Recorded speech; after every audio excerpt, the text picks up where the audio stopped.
Interaction చేయకుండా ఎలా వదిలిపెడతాను చెప్పండి. అసలే ఆయన ఫుల్ ఎంజాయ్ మోడ్లో ఉన్నారు. ఎక్కడికి వెళ్ళొచ్చారో, సక్సెస్ని ఎలా ఎంజాయ్ చేస్తున్నారో. ఫస్ట్లీ కంగ్రాచ్యులేషన్స్ వెంకీ గారు మీకు. సో హిట్ అవ్వగానే మీరు చేసిన పని ఏంటి? ఏం లేదండి, 2-3 ప్రమోషనల్ ఈవెంట్స్ అన్నాం. I'm back to shoot. అయ్యో, అదేంటి రిలాక్స్ అవ్వలేదా? మళ్ళీ మొదలు పెట్టేశారు ఇంకొక హిట్ ఇవ్వడానికి. వెబ్ సిరీస్ చేస్తాను. ఓ, వెబ్ సిరీస్ చేస్తున్నారు. నైస్. ఓకే, సో బేసిక్గా వెంకీ అట్లూరి గారు సక్సెస్ స్ట్రీక్ చూసాము. సార్ కానివ్వండి, లక్కీ భాస్కర్, తొలి ప్రేమ అండ్ ఇప్పుడు సార్లో అన్న కూడా ఉన్నారు. యా. సో అండ్ ఇప్పుడు విశ్వనాథన్ సన్స్.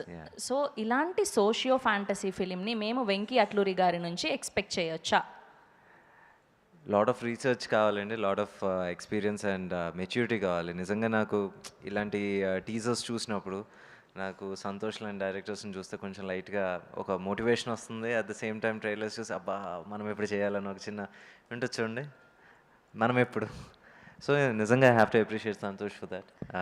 ఎందుకంటే ఎనీ డివైన్ సబ్జెక్ట్ దాని చుట్టూ ఒక ఫిక్షన్ కావచ్చు, ఏదైనా కావచ్చు, అది ఒక చందమామ కథలాగా ఉంటుంది. When you bring it to screen and ట్రైలర్లో చూస్తున్నప్పుడు మీరు ఎంతోమంది ఆర్టిస్టులు ఉన్నారని నాకు వచ్చేసి అక్కడ వచ్చేసి అంబార్ కనబడుతున్నారు. So I really want this film to do wonders.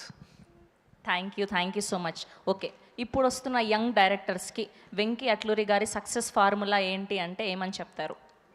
Upcoming డైరెక్టర్స్కి.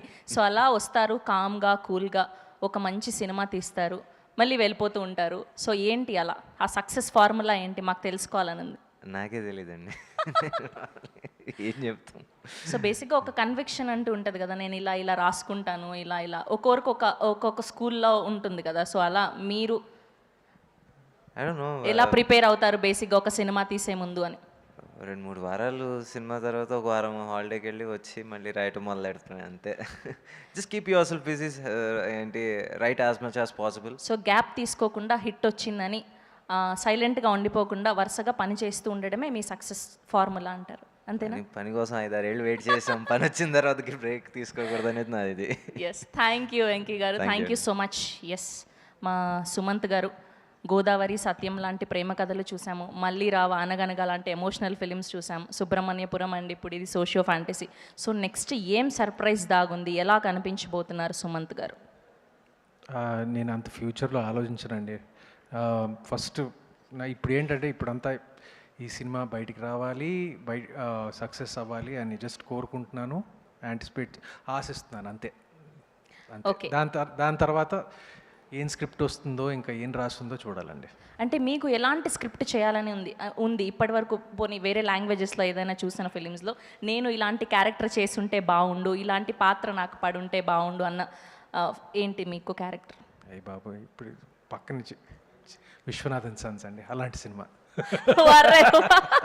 నేను తను పక్కన ఉన్నాడని కాదండి, పక్కన ఉన్నాడని చెప్పట్లేదు. నేను ఆ సినిమా చూసినప్పుడు అలా నాకు నిజంగా సూర్య వాజ్ బ్రిలియంట్.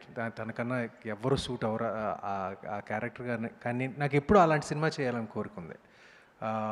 అంటే అలాంటి పాత్రకు సూట్ అవుతాను అండ్ నాకు విపరీతంగా నచ్చిన సినిమా. నేను చాలా వెంకీకి నేను మెసేజ్ పెట్టాను, చాలా పెద్ద సూపర్లేటివ్స్తో మెసేజ్ పెట్టాను, తనకే తెలుసు. ఇప్పుడు తనకి ఇక్కడికి వస్తున్నాడని కూడా నాకు తెలియదు. సో బట్ అలాంటి పాత్ర అండి, లైక్ సో మీ మేనిఫెస్టేషన్ చాలా స్ట్రాంగ్గా ఉండి మీరు అలాంటి పాత్రలో మాకు కనిపించాలని మనస్ఫూర్తిగా కోరుకుంటూ తదాస్తు. Thank you so much Sumanth గారు, thank you so much. Yes, so ఇప్పుడు ఏం చేద్దాము అంటే మా హీరోయిన్ని తీసుకెళ్ళిపోతున్నాం. కమ్ మీనాక్షి గోస్వామి గారిని వేదిక మీదకి ఆహ్వానం పలికే